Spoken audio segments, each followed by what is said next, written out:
before the ocean rose, before the mountains disappeared, there was a man who stood alone against an entire nation.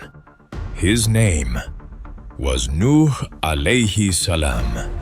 Long before you were born, long before this ummah, there was a world drowning, not in water, but in sin.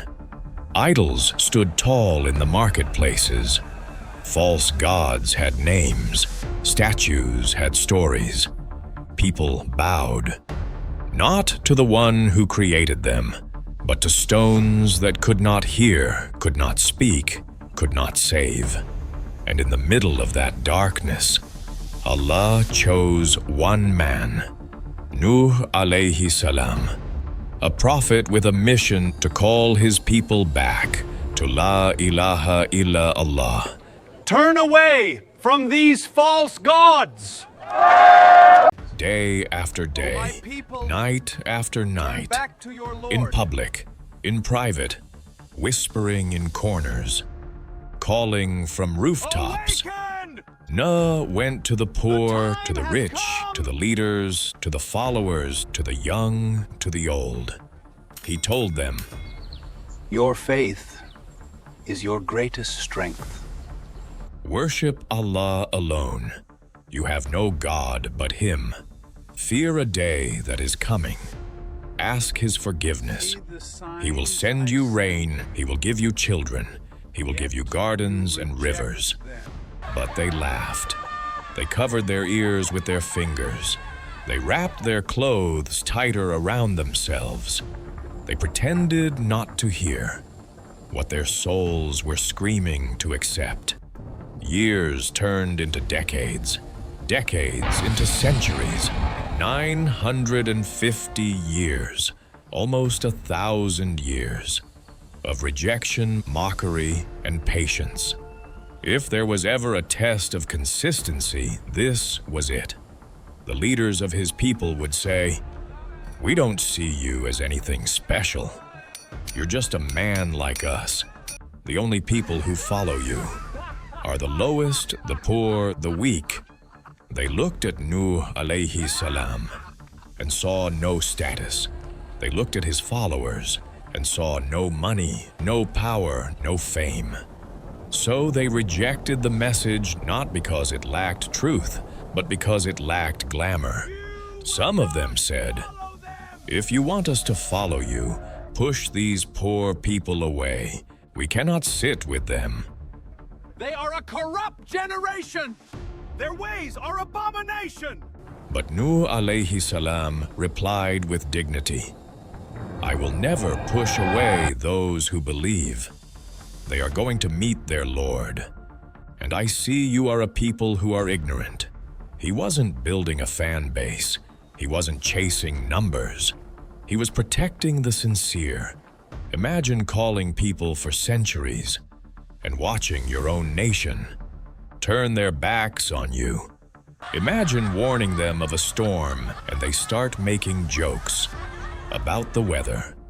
Nuh alayhi salam turned to his Lord and said, "My Lord, I called my people night and day, but my calling only made them run further away. Every time I called them to your forgiveness, they placed their fingers in their ears, covered themselves with their clothes, persisted in denial, and grew in arrogance. This is not a story of failure.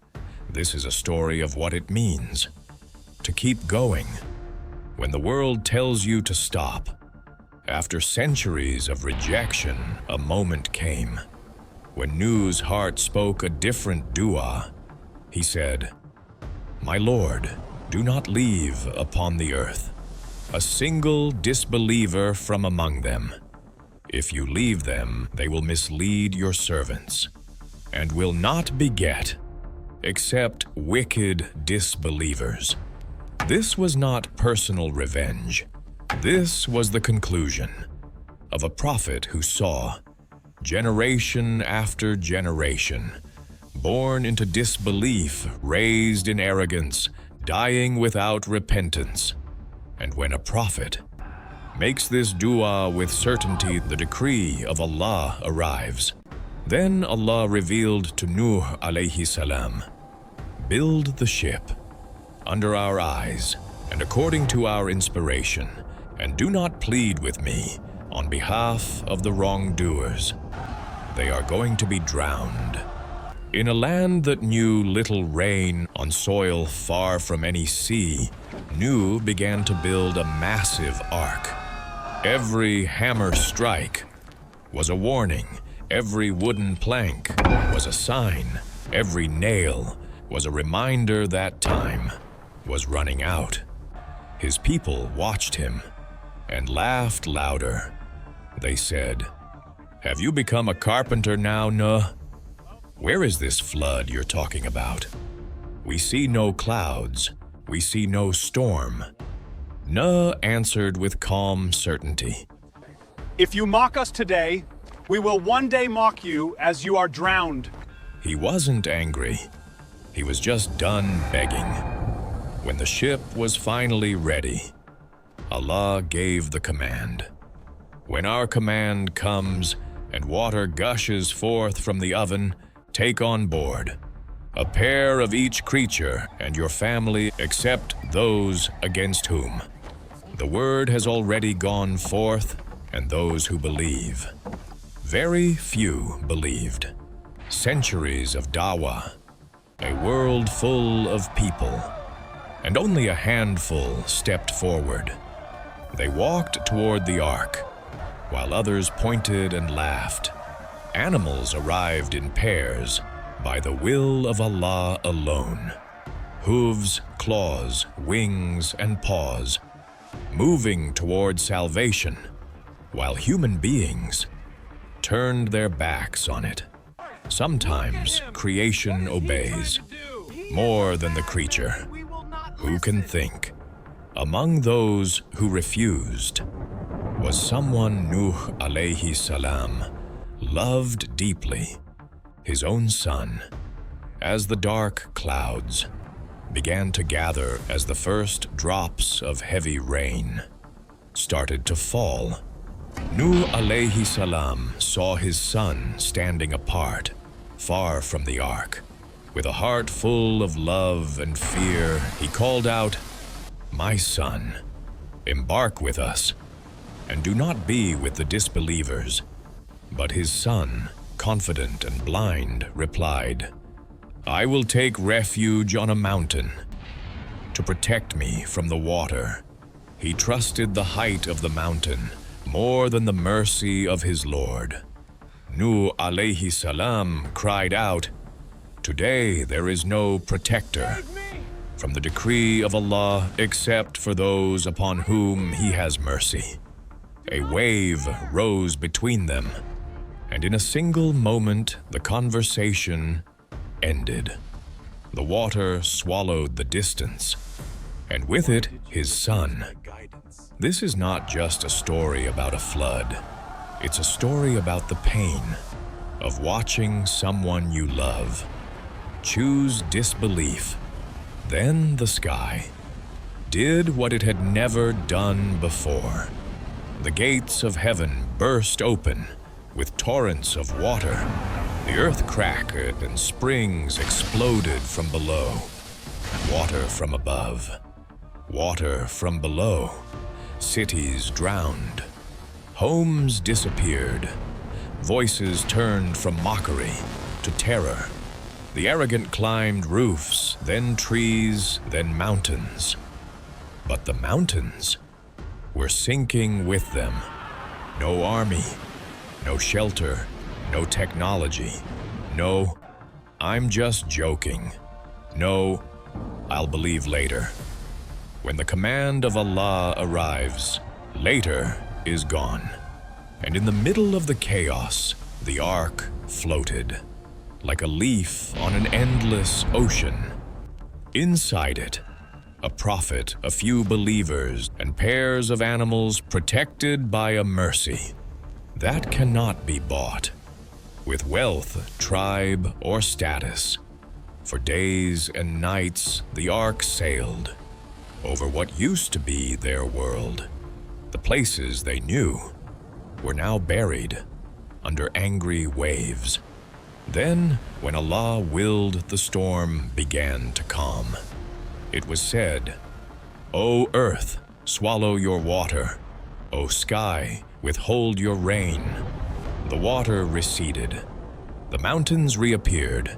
The ark came to rest. On Mount Jude, what was once a world of denial was now a lesson etched into history. The people of Nuh were gone, not because Allah wanted destruction, but because they chose it over guidance. As the ark settled, Nuh remembered his son. He turned to Allah and said, "My Lord, my son was of my family, and your promise is true. You are the most just of judges." Allah replied, "O Nuh, he is not of your family. He was a person of unrighteous deeds. Do not ask me for what you have no knowledge of. I advise you, lest you become among the ignorant. Family in the sight of Allah is not blood, it is belief. Lineage will not save you. Only iman will." Nuh immediately submitted. "My Lord, I seek refuge in you from asking you what I have no knowledge of. If you do not forgive me and have mercy on me, I will be among the losers." Even after 950 years of dawah, even after surviving the flood, a prophet is still humble. What excuse do we have? Then Allah said, "O Nuh, disembark with peace from us and blessings upon you and upon nations who will descend from those with you." The doors of the ark opened. Fresh air, a cleansed earth, a quiet world ready for a new beginning. Every step they took was a reminder Allah can erase an entire civilization and rebuild from a small group of sincere hearts. It's not about numbers, it's about truth. This is not just an ancient flood story. This is a mirror held in front of your heart.